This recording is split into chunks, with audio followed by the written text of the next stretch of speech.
For nearly 4 decades, the push and drive behind the Montana Women's Run culminated on race day as the streets of downtown Billings filled with women of all ages and fitness levels. Last year, of course, COVID changed the look and feel of this nostalgic event. As Janelle Slade reports, although many will again miss that buzz in downtown Billings on Saturday, May 8th, for others, this virtual opportunity actually helps keep them together. We all grouped together at what used to be the James Batten building. We took a big group picture outside and then everybody parted ways and kind of met back up afterwards. Juanita Tuttle and her daughter Shelby haven't walked or ran the Women's Run every year, but when it worked, they were there together. Do you remember the very first time you did the Women's Run with your mom?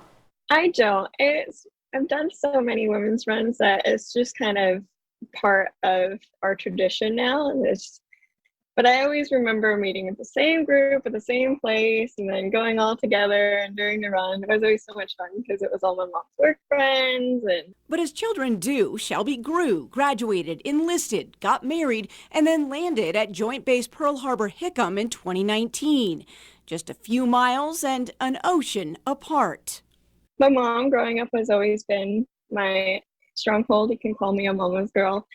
But keeping their traditions has been tough, with time and distance and a pandemic on top of that.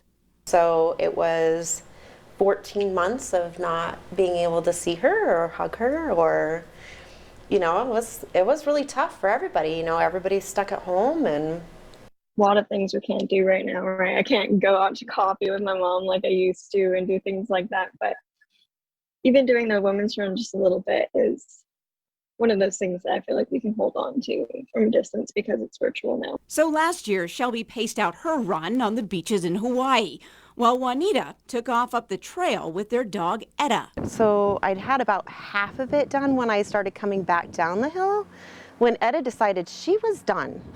So I finished out on my treadmill. So we're not sure if Etta is more up for it this year, but this mom and daughter duo will again support each other. 3 time zones and an ocean apart.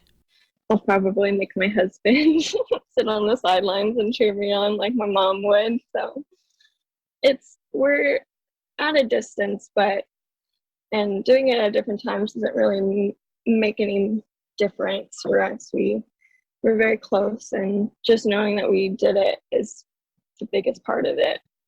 In Billings, Janelle Slade, MTN News.